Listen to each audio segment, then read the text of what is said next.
Hi, today I'm for the Realme Pad Mini and I'll show you how to check battery temperature with the Ampere app on this device.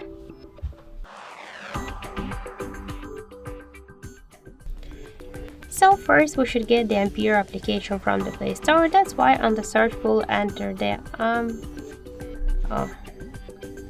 oh, here.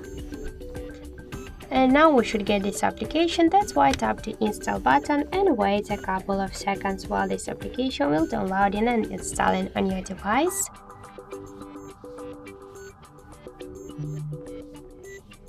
Then just tap to open the app and click yes I agree, be close, tap to OK on the left down corner and you'll see here information about our battery temperature. In my case that's 29